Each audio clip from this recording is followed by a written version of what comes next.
Hey, bienvenue dans ton Yann et Frank. Aujourd'hui, on a un invité, c'est Claude Villeneuve, qui est à l'Hôtel de Ville de la Ville de Québec, dans l'opposition. Donc, on a une entrevue avec lui pour parler d'élections municipales.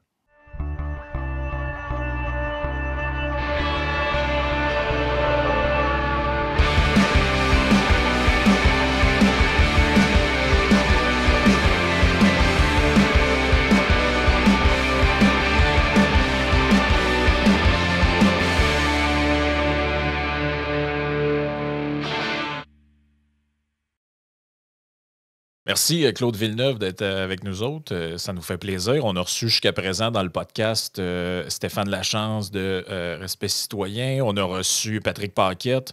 En fait, on est ouvert à recevoir tout le monde. On se doute que M. Marchand ne viendra pas, mais c'est pas grave. Je pense qu'il n'aime pas beaucoup ça, donner des entrevues. Mais en tout cas, ça a l'air tranquille de ce côté-là. Ça dépend à qui. Ça dépend à qui, ouais, c'est ça. Puis, Claude, je sais que vous donnez des entrevues à pas mal tout le monde, là, donc je pense que ça mérite d'être souligné. Moi, j'ai envie qu'on saute un peu dans je dirais ce que les gens ont le plus envie d'entendre, le suspense des suspens qui est Sam Hamad. Là. Ah oui. Il se présente-tu ou il se présente pas? Là, moi, il me semble ça fait 2 ans que j'entends que Sam Hamad va arriver comme sur un tapis volant. Là, il va sauver la ville de Québec.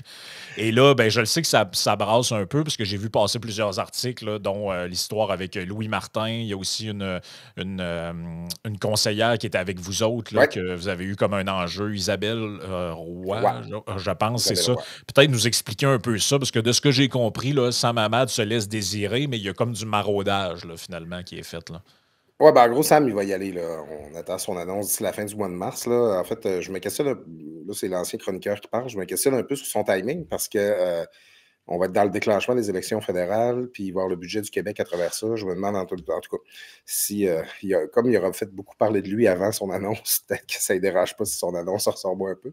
Mais oui, c'est ça. Il approche des gens, il prend des cafés avec du monde, il dîne, il s'organise. Tout ça, en tout cas, c'est un secret de polichinelle en ville, mais tu sais, c'est ça. Moi, je trouve que pendant ce temps-là, puis depuis le début du mandat, mais tu sais, dans les derniers mois, on discute de plein d'affaires à Québec, il y a plein d'enjeux super importants. Économie, mobilité, service aux citoyens, tout ça. Puis Sam Hamad, il n'est pas dans le débat. T'sais. Fait que là, l'élection va arriver, puis là, on va l'entendre. Mais moi, j'ai vraiment hâte de savoir comment est-ce qu'il va se positionner sur tous ces enjeux-là. Mm-hmm.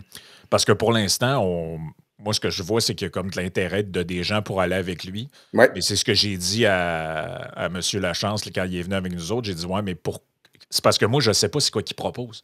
Fait que je comprends.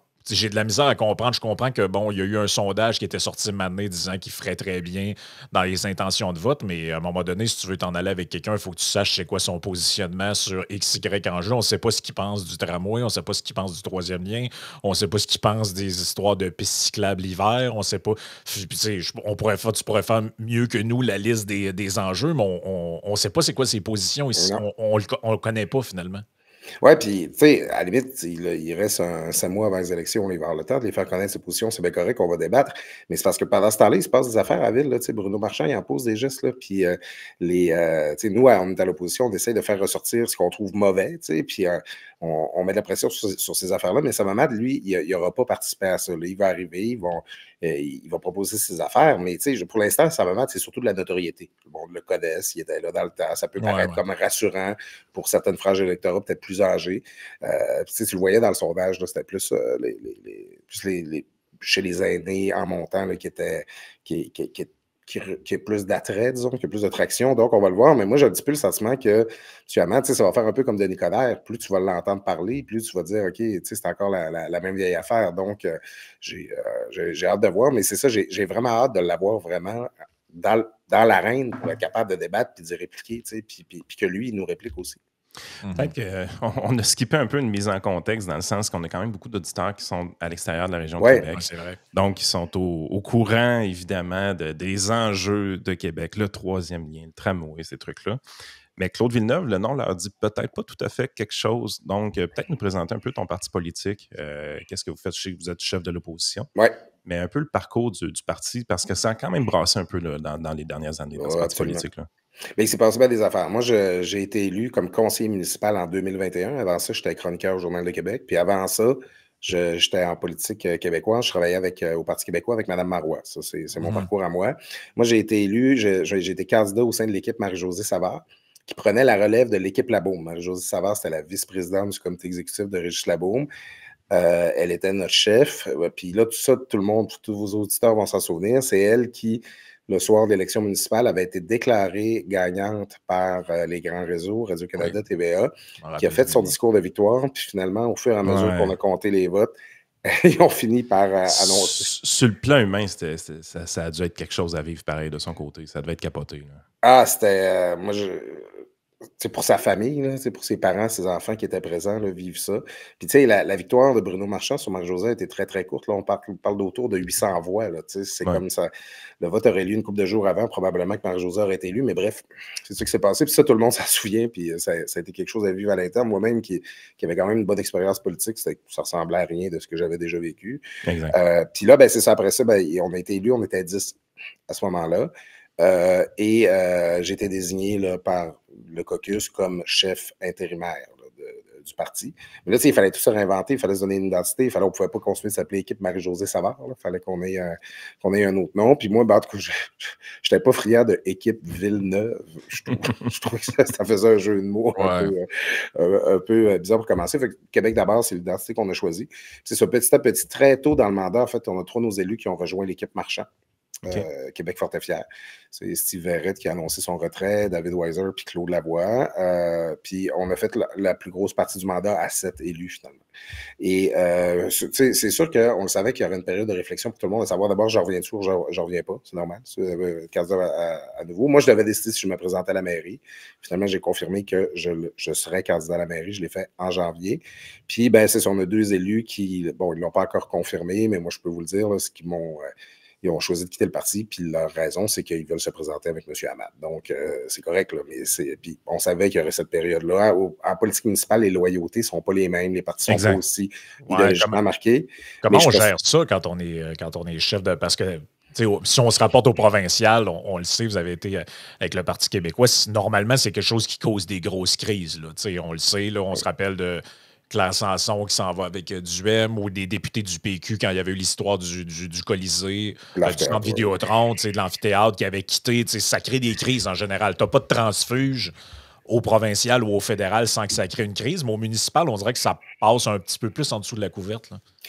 Ça dépend toujours de l'importance des enjeux. Moi, je trouve qu'à chaque fois que... Puis ça, je l'ai dit, cette semaine, le monde me croisait « Hey Claude, pas une semaine facile, t'as perdu 2 élus. » Comme ouf, j'étais à l'Assemblée nationale quand Pierre Curzi, Louise Baudouin, Lisette Lapointe, puis Jean-Martin Hassan claquaient à la porte du parti. C'est pas mon premier rodéo, là, j'en ai vu d'autres. Puis, moi, je pense que qu'il y a des enjeux qui sont plus clivants.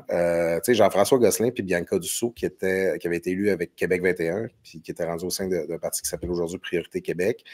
Quand ils ont passé avec l'équipe Marchand, c'était le parti anti-tramway. Ils sont allés se présenter, s'aligner avec Bruno Marchand, qui est pro-tramway. Là, je pense qu'ils vont être candidats à la prochaine élection.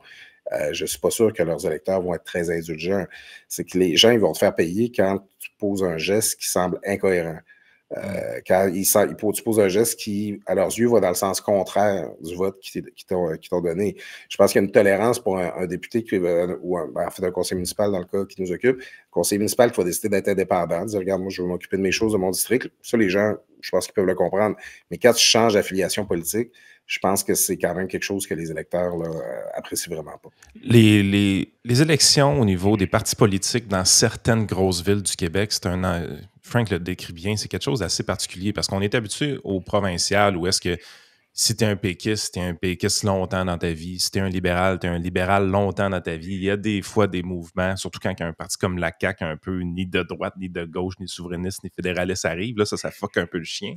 Mais généralement, les changements d'allégeance ne sont pas tant là parce que les partis sont définis sur des axes idéologiques quand même.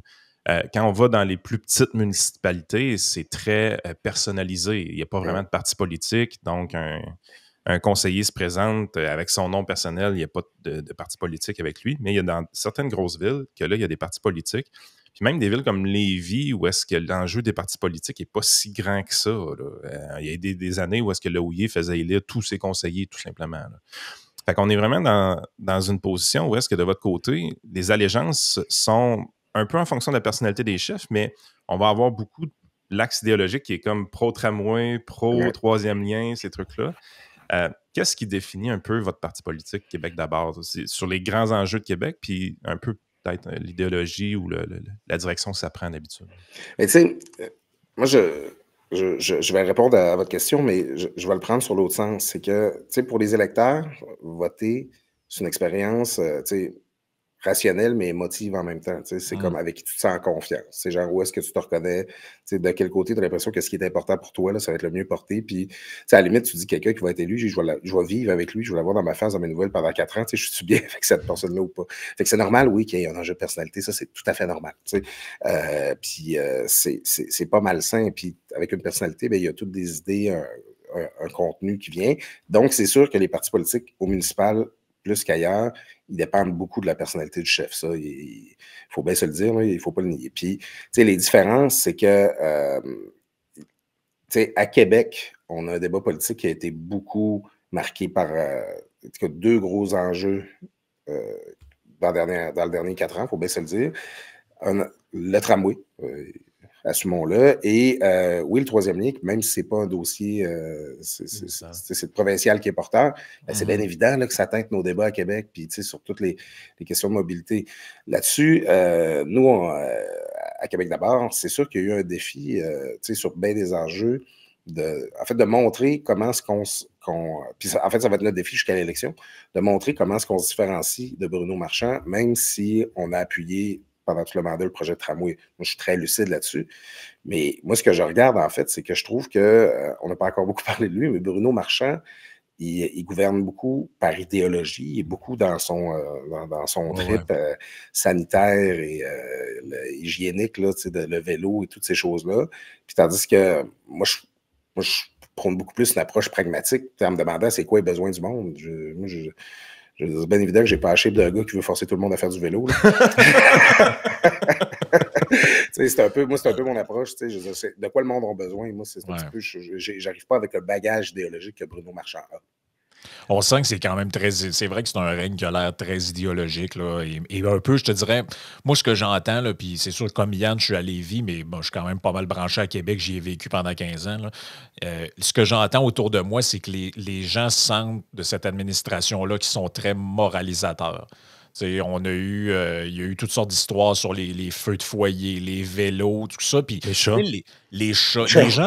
Les gens sont pas contre faire des efforts. Tout le monde est pour la tarte aux pommes, puis personne ne veut briser l'environnement. Mais quand ils ont l'impression de se faire dire par quelqu'un, regarde, ça, c'est ce que tu dois faire parce que moi, je sais que c'est bon. Ça ne crée pas une belle ambiance dans la population, puis ça crée une frustration qui, à mon avis, est complètement inutile. Non, mais tu sais, Bruno Marchand, c'est qu'à partir du moment où tu critiques une de ses idées, tu es contre la science. À partir du moment où tu critiques son approche en sécurité routière, tu es contre les enfants. C'est comme, c'est tout le temps hyper... c'est super clivant, c'est super polarisant. Puis justement, au municipal, tu sais, c'est ça une ville. C'est faire cohabiter du monde qui n'ont pas les mêmes intérêts, puis qui n'ont pas les mêmes besoins, puis qui ne veulent pas se déplacer de la même manière. Tu sais, à Québec, le monde du quartier Saint-Jean-Baptiste puis Saint-Roch, ben, tu sais, ils ne veulent probablement pas la même affaire que le monde de Beauport puis Val-Bélair. Quand tu es dans une ville, il faut, c'est de faire vivre ce monde-là ensemble. Puis je pense que Régis Labaume, en dépit de ses qualités et ses défauts, il avait quand même réussi à créer quelque chose où il mobilisait autant en banlieue qu'au centre, ou en tout cas à différents parties de son mandat. Tandis que Bruno Marchand, il a vraiment gouverné beaucoup pour le centre-ville, puis pour ses priorités, puis pour son idée de la science. On a critiqué, par exemple, à vélo, c'est un service, c'est un succès, là, ça pogne au bout, là, les vélos, les espèces de vélos. Un peu notre Bixi, dans le fond. De notre ouais, c'est ça. Mais tu sais, ça cale l'argent, cette histoire-là, puis ça coûte cher, puis c'est le RTC qui est déjà déficitaire qui finance ça. Quand on dit ça à Bruno Marchand, il dit « Ah non, mais c'est pas grave, c'est que pour chaque heure de vélo gagné, il y a plein d'argent qui sont économisés par le système de santé. » Oh, OK, ouais. Super, j'attends le chèque de Christian Dubé, tu sais, je veux dire, c'est comme, à un moment donné, c'est que c'est toujours justifié par une espèce de réflexion vaseuse de même, puis à la limite, c'est qu'on part jamais de la question de quoi le monde de Québec a besoin. Puis parlant de vélo, on voit un peu en arrière-plan, il y a un bolard qui est caché derrière toi. Il y a une petite histoire reliée à ça. Je te laisse un peu nous en parler. Mais c'est parce que c'est un gros enjeu à Québec, c'est que les gens, Bruno Marchand, il a développé plein de circuits cyclables sur des artères qui sont déjà passantes, qui sont déjà très contraintes. Là. On parle du chemin Sainte-Foy, là, dans le cas de notre ami Bollard ici. Puis, ils ont décidé, ça, c'est les petits poteaux qui servent à marquer la démarcation entre la piste cyclable puis la rue. Puis, la décision qui a été prise, c'est de les maintenir en hiver. Bon, puis là, il y a peut-être le monde dit je vois passer 3-4 cyclistes par jour, puis vous avez quand même gardé Bollard. Puis là, Bruno Marchand, il dit avec le temps, vous allez voir, il va en avoir de plus en plus. Mais tu sais, reste que ça, puis j'ai un témoin, la personne qui me l'a amené était témoin de ça. C'est un Bollard qui a été arraché lors d'une opération de déneigement. Parce que là, parce que quand ils viennent pour déneiger, ils veulent déneiger puis cyclable. Fait que là, la chenillette, elle passe à la cyclable, puis elle dompe la neige du côté de la rue. Puis là, la grosse gratte, elle passe dans la rue, puis elle dompe la neige dans le. Ouais. Puis tu peux pas la souffler parce que les bollards sont là, dans le fond. Ben là, puis c'est ça, ils finissent à peu près par aller ramasser ça à bras. Dans une ville comme Québec, qui est déjà difficile à déneiger, où on a des côtes, où on a plein d'enjeux, je veux dire, pensez-vous que ça a facilité la vie de notre monde qui déneige, d'aller mettre des bollards comme ça? Pensez-vous que la ville est mieux déneigée, est plus facile à déneiger, est plus vite déneigée parce que tu as mis des installations de même? C'est que, puis l'affaire la plus drôle, c'est qu'il y avait une nouvelle cette semaine des parents de l'école des Berges dans Saint-Roch qui auraient aimé ça qu'il y ait peut-être des bollards plus petits qui soient installés dans le centre de la rue pour ralentir le trafic. C'est une grosse rue passante en face d'une école. Puis ils se sont fait dire ah non, on ne peut pas avoir de bollards à cette place-là à cause du déneigement. OK. Fait que c'est super correct de mettre des poteaux de même puis de les garder pour tout l'hiver pour les cyclables. Mais quand c'est pour assurer la sécurité dans un corridor scolaire, ah non, le déneigement, ça ne fera pas. Tu sais, je trouve que dans les choix de Bruno Marchand, il y a une expression de ses priorités. C'est pas pour ça que le monde a voté. C'est pas ça que le monde de Québec veut. C'est pas ça nos priorités. Moi, je suis pas contre que le monde. Si quelqu'un veut se déplacer en vélo l'hiver, il y a beau, mais on va-tu compliquer les opérations de déneigement pour tout le monde en ville pour maintenir ces installations-là? Je trouve que ça n'a aucun sens comme choix. Ça. On a l'impression, en fait, que sa vision est, il le dit lui-même, là, est très européenne. Là. Ils sont allés dans des villes européennes.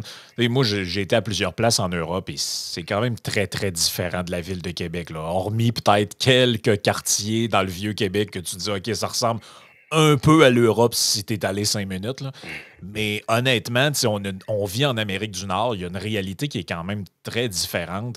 Et ici, ce que j'ai remarqué, c'est qu'on compartimente les choses. Tu sais, quand je suis allé à Amsterdam, à un moment donné, à Amsterdam, il y en a partout des vélos. Puis ça, je sais que c'est le genre de modèle qui les inspire. Mais les vélos là-bas, là, ils n'ont pas de circuit nécessairement réservé à eux. Ils roulent où il y a de l'espace, puis ils passent dans les rues, tout ça. Ici, on dirait qu'on a comme... faut qu'on crée des autoroutes à vélo un peu partout. Mais moi, je me dis, le vélo, il peut rouler... dans le fond, moi, je viens du lac Saint-Jean. On faisait du vélo sur le bord de la route. Je ne savais pas ça que tu étais du lac Saint-Jean. Moi, je suis de Métabetchouan. C'est pas très loin. J'étais de Saint-Félicien. Ah, ben quand même. Le vélo, on faisait ça sur le bord du chemin. Là. Il n'y avait pas nécessairement de piste cyclable partout, mais surtout pas en hiver. Là. On dirait que j'ai de la misère à comprendre les justifications derrière ça. Là. Je ne sais pas c'est quoi votre position par rapport à ça. Ben, c'est parce que c'est quoi les différents usages du vélo aussi? Il y a le vélo, tu peux en faire pour des raisons récréatives, tu peux en faire pour faire de l'activité physique, tu peux en faire pour te déplacer. Puis, c'est que à la fin, tu peux faire passer ça partout, mais c'est que là, c'est Marchand, lui, dans une logique où il faut retirer de l'espace à d'autres usages, comme l'automobile, pour faire passer le vélo. Un exemple que je donne souvent, à Montréal, là, Gérald Tremblay, pendant qu'il était maire, il a fait 800 km de piste cyclable. Il était là, je pense, 11 ans. Valérie Plante, en 7 ans, a fait 200 km de piste cyclable. Pourtant, Valérie Plante est bien plus associée au vélo que Gérald Tremblay peut l'être. Ben, c'est parce que Valérie Plante, elle a tenu à faire ça sur Saint-Denis, sur des artères, pour que le monde les voie et que ça fasse une différence. Tandis que Gérald Tremblay, lui, a plus développé des circuits cyclables. Parce que ça faisait du sens. Autour, ben c'est ça, fait que ça n'a pas été aussi perturbateur, mais d'un fait, il a développé bien plus le réseau cyclable qu'a pu le faire Valérie Plante. Fait que c'est ça que je trouve, c'est que Marchand, il y a comme un choix idéologique. Il faut le faire passer à des places que le monde va le voir, pour que le monde va s'en ressentir. Puis, à la limite, est-ce que ça facilite vraiment, est-ce que ça améliore vraiment, incite vraiment à la pratique du vélo? Moi, je pense pas, mais c'est des choix qui sont faits. Fait que moi, je trouve que c'est qu'il y a une approche idéologique. Puis pour en revenir à ce que tu disais, Frank, sur l'Europe, moi, je dis souvent ça, quand il y a du monde qui vient ici, c'est qu'ici, c'est pas la France en Amérique. Il suffit de survoler le territoire là, quand tu arrives en avion, là, pour le voir. Ici, c'est l'Amérique en français. C'est une affaire différente. T'sais, on a un mode de vie bien plus américain. Et moi, j'ai passé le mandat à dire à Bruno Marchand qui a été rendu en Finlande, puis à Copenhague, puis à tout ce que tu peux t'imaginer. C'est aux États-Unis qu'il faut aller, c'est au Canada anglais, c'est à Calgary. C'est eux, nos partenaires en premier, puis on a bien plus à apprendre sur notre aménagement en allant voir ce qui se fait là-bas qu'ici. Puis là, ben, il riait de moi dans le temps. Il disait, bon, voir si... parce que je vais aux États-Unis, je vais rencontrer Donald Trump. Il rigolait avec ça. Là, vous le voyez, ce garocher, au moment où on se parle, il était à San Antonio, il était à Washington il y a 2 semaines. Tout d'un coup, c'est bien important de parler aux États-Unis. Je me demande bien pourquoi. Encore là, c'est dans le choix des priorités et de ce qui intéresse Bruno Marchand, ben, ça montre l'alignement de sa politique. Le tramway, c'est un sujet qui est très clivant, évidemment. Une avalanche de dépenses publiques potentielles. Mais ce qui est un peu bizarre, c'est que on n'a pas été capable de mettre la main sur un consortium qui était prêt à le faire, privé, évidemment. Là, la Ville est sortie avec une affaire un peu louche en disant, nous autres, on va s'en occuper, on va se développer l'expertise, tout ça. Moi, c'est le genre d'affaire qui me fait peur à mourir, là, quand on dit que les fonctionnaires vont se développer une expertise. Puis, éventuellement, là, la caisse de dépôt est rentrée dans le dossier, tout ça. Je comprends que c'est vraiment le provincial qui gère cet aspect-là. Mais là, est-ce qu'on est rendu avec un projet qui va ressembler à un éléphant blanc de plus en plus? Là, je veux dire, je sais pas, j'ai vraiment pas l'impression que le tramway qu'on parle aujourd'hui, c'est le tramway qui a été parlé dans les premiers temps par Anne Guérette à l'époque, puis qui a été repris par Régis Labaume ensuite. Là. On est rendu à un projet qui s'en vient dans des proportions que je trouve démesurées. Est-ce que je me trompe? Ben, en fait, il y a un consortium qui a déposé une proposition technique. Puis ça, la Ville en a gardé la propriété intellectuelle. Il y avait tout le concept, tous les plans, tout était fait. Mais ils ont dit, bon, sauf que nous autres, si vous voulez qu'on réalise ça, ça va être 12 milliards. Fait que voulez-vous qu'on soumissionne à 12 milliards? Finalement, on dit merci, mais non merci. Fait que c'est là que c'est Bruno Marchand qui dit on va le reprendre à la Ville. Puis nous, on pense, on va réaliser la proposition technique du consortium, mais puis nous, on pense qu'on peut le faire pour 8 milliards. J'ai des doutes. C'est ça. Le plan Tramcité qui a été présenté par la Caisse de dépôt, je pense au mois de juin l'an passé, là, ça finit qu'on se perd dans la ligne du temps, il ressemble beaucoup au projet dit de réseau de transport structurant de Régis Labaume de 2018. C'est-à-dire que c'est pas juste un tramway. Puis moi, à la fin, j'ai défendu le tramway durant tout le long du mandat, mais je vais vous le dire ici, puis vous allez m'entendre le dire ailleurs, un tramway tout seul, ça donne rien. Si tu fais juste une ligne de tramway, là, quelque part au centre-ville, puis que ça part à douille, tu sais, genre, c'est comme, il n'y a pas d'avantage pour l'ensemble des usagers de la ville. C'est comme si tu as posé ça là. Puis, tu sais, c'est que l'idée, c'est que tu es supposé avoir tout autour de ça, tu sais, des trambus, des voies réservées, l'idée, c'est que tu veux être capable de pogner tous tes usagers du transport en commun puis les rabattre sur ton tramway. Fait que là, au début, Régis, il y avait une vision où tu n'avais pas juste le tramway, tu avais comme plein d'affaires qui allaient partout en ville. T'sais. Puis là, ben, petit à petit, ils ont enlevé des petits morceaux, puis à la fin, c'était plus rien que le tramway de Québec. On a même rebaptisé le bureau de projet, du réseau de transport structurant, on a rebaptisé ça bureau du tramway. CDPQI sont arrivés avec un plan complet intégré où il y avait plusieurs éléments, puis il y avait une interconnexion avec la Rive-Sud, surtout, ce qui manque dans le projet actuel. Fait que là, c'est comme, OK, là, on commence à jaser, on a quelque chose d'intégré, tu sais, genre, on ne fait pas juste faire un tramway tout seul, on repense tout notre réseau autour de ça. Puis encore là, on est retombé dans le même trou, c'est que l'entente qu'il y a entre la Ville et le gouvernement du Québec, présentement, c'est juste pour réaliser la partie tramway du plan de la Caisse. Moi, je le dis, tu n'auras pas les bénéfices attendus d'un tramway si, d'abord, tu as juste une ligne, si ça ne va pas à d'autres places, si tu n'as pas une façon de rabattre vers le tramway. Donc, moi, je trouve que le plan qu'on est en train de réaliser, tu as parlé d'éléphant blanc, ben, c'est un peu ça, là, c'est qu'on ne se donnera pas les moyens de mettre du monde dans le véhicule.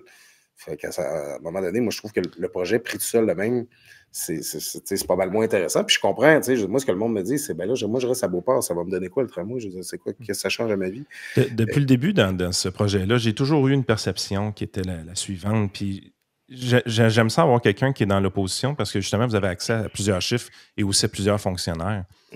Mais la grosse perception que j'ai depuis le début, c'est que le tramway est un peu un decoy, dans le sens qu'il y a des gros travaux de réfection qui doivent être faits dans le Vieux-Québec, puis sur la ligne du tramway, autrement dit. On parle d'aqueduc, on parle d'égouts, on parle de peut-être élargissement des voies, peu importe. J'ai l'impression que ce secteur-là, il y a des très gros travaux qui sont nécessaires. le tramway, c'était un peu le jouet qu'on mettait par-dessus ces travaux-là pour essayer de les faire financer par le gouvernement fédéral parce qu'à l'époque, Justin Trudeau, il aimait bien gros les trains électriques. C'est toujours la perception que j'ai eue parce que pour que Régis Labombe tombe en amour avec ce projet-là, j'ai toujours eu dans ma tête des fonctionnaires quelque part à la Ville de Québec qui disent que ces travaux-là sont majeurs, sont importants, vont coûter cher, puis il faut trouver un moyen de les faire financer par le gouvernement provincial et fédéral.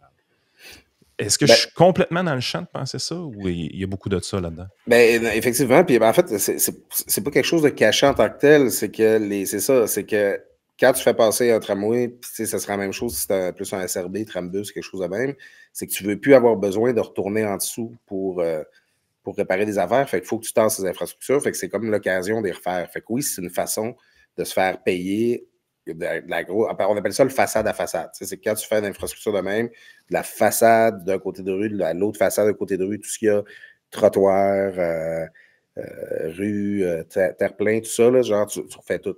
Fait que c'était une façon il y avait ça, de se faire financer ça par les gouvernements supérieurs. Maintenant, avec les travaux dits préparatoires, cette partie-là est presque déjà toute faite. C'est déjà fait, OK. Oui, c'est ça. Puis en fait, c'est que dans le coût actuel du tramway, cette partie-là, c'est la partie qui va être à la charge de la Ville. OK. Donc, OK, ouais. Fait que ça a quand même Fait qu'on ne filait même pas la facture, dans le fond, au gouvernement supérieur, finalement. Ben, indirectement, parce que finalement, ils finissent par payer pour l'ensemble des travaux, mais tu sais, c'est une raison pour laquelle le fédéral a à peu près rien décaissable jusqu'à maintenant, parce que le fédéral, il ne paye pas pour des tuyaux. Okay. Le fédéral, il va payer pour des tracts, il va payer pour des véhicules, il va payer, mais le fédéral ne paye pas pour les tuyaux. Mais tu sais, ça, à la fin, c'est beaucoup à charge de la Ville, mais c'est des affaires qu'il aurait fallu faire à un moment donné. Puis, tu sais, un coup que c'est fait, c'est pas perdu. Parce qu'on a un gros déficit d'entretien dans nos infrastructures à la Ville. Nos tuyaux, il y a une grosse partie de l'eau qu'on filtre qui fait juste sortir des tuyaux et s'en aller dans le sol. Donc, oui, il y avait ça dans le projet, effectivement. C'est pas une cachette. Il y a beaucoup de gens qui, leurs inquiétudes par rapport au tramway, puis ça pourrait être un autre projet, mais c'est que on voit qu'il y a des problèmes qui sont un peu récurrents là, dans les sociétés de transport. J'ai vu entre autres cette sortie-là là, sur un boni de 10 000 pour le DG. Puis bon, on a vu aussi l'histoire de Geneviève Guilbeault qui avait demandé avec le ministère du Transport un audit des différentes sociétés de transport au Québec. Puis on était arrivé, je ne sais pas ce qui est arrivé avec ce rapport-là d'ailleurs, mais on disait qu'il y avait comme 300 quelques millions de choses qui pourraient être évitées si c'était mieux administré. Puis on sait qu'à chaque année, les sociétés de transport disent au gouvernement, vous devez nous renflouer. Puis moi, ce que j'entends autour de moi, c'est des gens qui disent, ben là, s'ils ne sont pas capables de gérer avec le budget qu'ils ont pour des autobus, qu'est-ce que ça va être quand ils vont administrer l'entretien du tramway? T'sais, les gens ont peur que les coûts, par exemple, reliés au RTC explosent.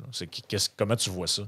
Oui, puis, tu sais, je vais faire un lien avec ça. Là, présentement, avec le RM à Montréal, il y a des problèmes. Puis là, tu sais, c'est des PQI, c'est des PQ Infra qui sont l'opérateur. Puis là, ben, tu sais, le bon dit qu'on va se ramasser avec des problèmes de même avec le tramway. Puis là, tu auras envie de leur dire non, mais ici, l'opérateur, ce ne sera pas CDPQ Infra, ça va être le RTC. Puis le bon dit ça va être vraiment mieux? C'est ça l'enjeu. Au RTC, il y a des enjeux de gestion. C'est le rapport là, dont vous parliez, là, c'est Raymond Chabot, Grant Thornton. Tu as identifié 9e de 10 sociétés de transport au Québec, en termes de qualité de notre gestion. Puis là, ben, c'est l'efficacité, genre pour le trajet, le nombre de personnes qu'on transporte sur combien de kilomètres du dollar, là, on fait très mal. On a un parc d'autobus qui est sous-exploité. Là. On a plein d'autobus qui restent dans les garages puis, pour lesquels on a payé. Puis là, on l'a vu, là, il y a des autobus qui ont pris en feu. C'est pas mal des autobus électriques hybrides qui causent problème ou c'est aussi du diesel? Oui, il y a du diesel là-dedans. En fait, c'est dans la partie arrière. Je ne veux pas spéculer, je ne sais pas exactement c'est quoi la raison. Mais tu sais, puis tantôt, je vous parlais de les fameux les Avelo, là, nos Bixi locaux. Il y a une société en commandite qui s'appelle Capital Mobilité, qui a été créée, qui relève, qui appartient au RTC, on peut dire, qui était supposé servir à générer du revenu pour le RTC avec la vente de publicité sur les autobus, les abribus, puis avec l'immobilier, puis toutes ces affaires-là. Puis finalement, ce qu'on se rend compte, c'est que Capital Mobilité, ça sert à peu près juste à financer Avelo. Fait que plutôt que de générer du revenu pour le RTC, ça génère des coûts parce que le RTC fait juste verser de l'argent là-dedans tout le temps. Puis c'est full déficitaire. Fait que là, on avait pour 60... Si tu prends les 2 dernières années, on avait pour 70 millions de déficit qu'il a fallu se faire renflouer. puis pour lequel il a fallu créer, en fait, la fameuse taxe sur l'immatriculation, le 60$ qu'on va tout payer quand on va renouveler nos plaques. Tu sais, puis le maire avait dit, il y a au moins la moitié de cet argent-là qui va aller à financer des nouveaux services. Bien, finalement, là, sur le 18 millions que la taxe sur l'immatriculation va donner, tu as 48,5% qui va pour combler le déficit du RTC. Okay. C'est pas à moitié, mais c'est pas loin. T'sais. Puis après ça, je pense à un 30% de plus qui va pour Avelo. Fait que finalement, ce qu'on va faire avec ça, c'est qu'il y a une métrobus qui va maintenant aller jusqu'à Val-Bélair. Ça, c'est le gain du 60 millions. Du 60 $, 18 millions qu'on va tout payer. Puis pour le bonus de Nicolas Gérard, 10 000 $, ben, il y a 173 personnes là, que leur augmentation de taxe sur la matriculation, là, ben, ça va servir à payer le bonus. Moi, je trouve que la gestion de Gérard au RTC n'est pas impressionnante. Je trouve qu'il n'y a pas de quoi être fier. Puis, moi, sa dernière affaire, c'est qu'on a encore le même réseau d'autobus qu'avant la pandémie. Tu sais, on ne s'est pas dit, ouais, OK, les trajets, c'est encore la bonne place qu'il faut passer. Moi, je le vois, là, moi, je suis automobiliste, puis je le vois que sur les routes, ça a changé. Lundi, vendredi, ça passe là, partout. Il n'y en a pas de problème. Il n'y a pas beaucoup de monde sur les chemins. Mardi, mercredi, jeudi, oui, OK, là, c'est plus dense. Tu sais, je veux dire, y a-t-il lieu d'arranger notre offre en fonction de ça? Je ne peux pas croire que présentement à Québec, on a besoin du même réseau d'autobus aujourd'hui qu'on avait besoin en 2019. Tu sais, ne serait-ce que par l'usure du terre. Donc, il me semble que, puis ça finit par être un enjeu avec le tramway aussi, c'est OK, comment je peux convaincre le monde qu'on a besoin de se doter d'un service comme le tramway quand on ne fait même pas un job de se demander si ce qu'on a comme transport en commun actuellement à Québec, c'est optimal.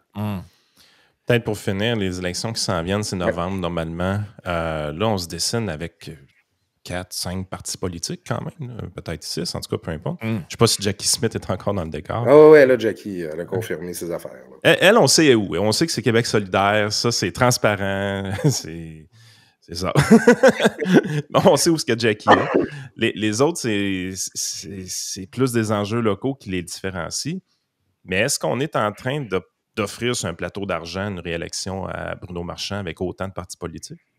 Bien, ça dépend de ce que le monde loge. Moi, je trouve que Bruno Marchand, c'est un choix stratégique étrange. Là.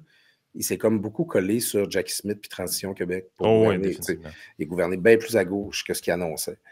Puis, moi, j'ai l'impression que c'est une élection où tout le monde va vouloir polariser. Marchand, Smith, ça va être beaucoup centre-ville. Après ça, je veux dire, Sam Hamad, Stéphane Lachance, je pense que c'est... Plus banlieue un peu. Ils visent plus banlieue, couronne-nord. Nous, à la dernière élection, c'est bizarre, on a eu la banane. J'appelle ça de même, là. On a eu comme ce qu'il y a entre la couronne-nord et le centre-ville, l'arrondissement des Rivières, là, Vanier, du Berger et compagnie. Du Berger, le bas de Charlebourg, le haut de Limoilou, ça, c'est chez nous. Mon district à moi, après ça, le parti de Sainte-Foy, c'est comme la banlieue plus molle, là, ça, je le dirais comme ça. Moi, j'ai... Puis ma position ne sera pas simple, là, mais moi, je veux partir du centre. Je veux élargir. Je veux pas polariser à partir du centre-ville ou à partir de la banlieue. Je veux essayer d'élargir et d'amener plus de monde à la table parce que c'est ça que je trouve. C'est que je me répète, mais c'est ça une ville. C'est que je veux amener à la table la fille de Saint-Jean-Baptiste qui fait ses commissions à pied et qui va porter son enfant à garderie à vélo. Puis je vais aller chercher l'automobiliste de Sainte-Thérèse-de-Lisieux aussi. Puis dire, à la fin, à Québec, on parle du tramway. J'entends des gens dire « Personne ne veut du tramway. Il n'y a personne qui veut ça. » Mais il y a quand même... C'est pas de majorité, je le sais. Je suis conscient que c'est un projet populaire. Mais il y a quand même entre 30 à 40% du monde qui le veulent, mettons. Il y a une certaine frange. Mais moi, dans mes milieux, justement, plus urbains, tout ça, le monde dit « moi, tout le monde que je connais pour le tramway, j'en connais pas du monde qui sont contre le tramway. » Écoute, j'ai envie, moi, d'y aller avec un dernier point, puis ça sera peut-être une suggestion pour toi ou d'autres candidats. Oui. Moi, un élément que j'entends qui n'est pas discuté, on dirait, par aucun candidat, c'est la relation brisée depuis l'histoire du SRB entre Québec et Lévis. Ça, je pense que c'est un des gros problèmes dans notre région. Je ne referai pas toute l'histoire, mais il y a eu... À un moment donné, les liens se sont brisés entre Gilles Lehaulier et Régis Labaume. Et on dirait que ça ne s'est jamais recollé, même si depuis on est passé à Bruno Marchand. Il y a un froid entre les deux villes, là, ça se sent. Puis en ce moment, l'année passée, il y a des gens qui ont vu, notamment moi, leur festival d'été un peu scrappé parce qu'il y avait la grève des traversiers. C'est toujours pas réglé et on s'enligne pour un deuxième festival d'été avec ce genre de problème-là. Je me dis, si Québec et Lévis étaient capables de se parler, ils pourraient se mettre ensemble pour mettre un peu de pression pour toutes sortes d'enjeux qui touchent les gens des deux côtés de la rive. Et on dirait que pour l'instant, j'entends pas ça de personne. En tout cas, peut-être tu vas me dire j'en ai parlé, mais je veux dire, j'entends pas que c'est une priorité pour aucun candidat de dire regarde, faut se rabibocher là, avec Lévis. On est presque la même ville finalement. Là. C'est d'autant plus important, puis là, je vais t'amener ça ailleurs un peu, mais c'est que le seul projet économique qui marche puis qui lève présentement dans la grande région métropolitaine de Québec, c'est le chantier de la Lévis. Là où ce qui se passe de quoi, puis où ça bouge, puis à Lévis, ça construit, puis à Lévis, ça développe. Puis tandis que, en fait, moi, c'est Gilles Laulier qui me disait ça une fois. Il y a des fois qu'il y a des projets on pensait avoir perdu à Lévis parce que ça s'en allait à Québec. Puis finalement, ils finissent par revenir à Lévis en disant ouf, OK, c'est trop compliqué. On a à reconstruire des liens avec Lévis pour avoir notre part dans le développement qui se passe là, puis ça fonctionne. Puis, il y a plus de 50%, le Naval Québec, le groupe qui est responsable des la grappe industrielle des fournisseurs de Lévis, s'appelle Naval Québec, il y a plus de la moitié de leurs membres qui sont sur la Rive-Nord, à Québec. Là, Bruno Marchand, il fait des missions. Là. Il y a une mission de Naval Québec, justement, ils vont faire le tour de tous les ports du nord-est américain. Moi, c'est une mission, ce que j'aurais aimé ça, voir le maire de Québec participer, puis être là avec les entrepreneurs, puis aller chercher des occasions d'affaires. Mais Marchand, il ne regarde pas ce qui se passe du côté de la Rive-Sud, ça ne l'intéresse pas. Fait que là, à partir du moment où tu te dis, OK, on a un intérêt économique ensemble, on a un développement à organiser, puis on veut que tout le monde profite, bien là, quand tu t'es dit ça, tu dis, OK, il faudrait peut-être s'organiser pour que ça circule. Hein? Genre, il faut que ça soit capable d'aller d'une place à l'autre. Puis je sais exactement de quoi vous parlez. Moi, j'étais pas. Le jour de 50 Cent, j'étais pogné sur le trafic de la Rive-Sud parce que tout le monde s'en venait voir le show. Je pense qu'on a négligé les traverses. Je pense qu'il y a un paquet de dossiers. Puis ça, qu'on soit pour ou contre le tramway, qu'on soit contre ou pour le troisième lien, depuis 5-6 ans, on a laissé une free ride complètement au gouvernement de la CAQ pour ne pas parler de tous les autres enjeux de mobilité, la tête des ponts, les traverses, comment est-ce qu'on organise ça entre les deux. Puis ça fait en sorte que, on est en fin de cycle, autant au fédéral qu'au provincial, puis on n'a vraiment pas profité de l'occasion pour avoir un discours commun pour aller chercher des gains, pour que le gouvernement investisse de l'argent dans nos affaires. Fait que, si j'écoute, le dossier du pont de Québec vient de se régler. Moi, quand j'ai commencé à travailler ma première job en politique, j'avais 22 ans. Le premier mandat que j'avais eu, c'était de faire un clipping de presse sur la situation du dossier du pont de Québec. Je suis rendu chef de l'opposition à l'Hôtel de Ville de Québec, puis ça se règle comme commande. Oui, il y a besoin d'une vision d'ensemble, Rive-Sud, Rive-Nord, puis c'est quelque chose qui a fait complètement défaut au cours des dernières années. Carrément. Merci beaucoup, Claude Villeneuve, d'avoir été là. Je pense que c'est bien intéressant pour les auditeurs de te connaître un petit peu plus s'ils ne te connaissaient pas, puis de voir c'est quoi les options qui se dessinent pour la Ville de Québec. Puis ceux qui sont à l'extérieur de la grande région de Québec et Chaudière-Appalaches, tout ça, ça vous permet d'entendre un petit peu plus c'est quoi les enjeux dans notre coin de pays. Puis peut-être, je te laisse le mot de la fin si tu avais quelque chose à dire. En fait, je vous remercie beaucoup de m'avoir invité. C'est Québec, justement, c'est une ville. On dit trop souvent que c'est une petite ville, mais on s'était croisés une fois dans Saint-Roch. Ça faisait longtemps que j'avais le goût de faire quelque chose avec vous autres. Puis j'aimerais bien ça qu'on ait l'occasion de s'en parler d'ici aux élections parce que, justement, là, je sais qu'on ne loge pas nécessairement à la même place sur tous les enjeux, mais moi, je trouve qu'on apprend bien plus d'affaires quand on parle avec du monde qui ne sont pas nécessairement d'accord avec nous autres. Fait que on prend ça quand vous voulez. Je suis bien d'accord. Jamais un problème, c'est toujours ouvert ici. Merci Claude Villeneuve et bonne fin de journée. Nous, on continue le show sur Patreon. Donc, on va aller un petit peu plus en politique provinciale et fédérale. Les amis, on est en élection probablement ce dimanche selon Radio-Canada. Grosse surprise, je suis tombé en bas de ma chaise, j'ai ramassé mon dentier. Je n'ai pas vu tout. Merci Claude. Merci, bonne journée.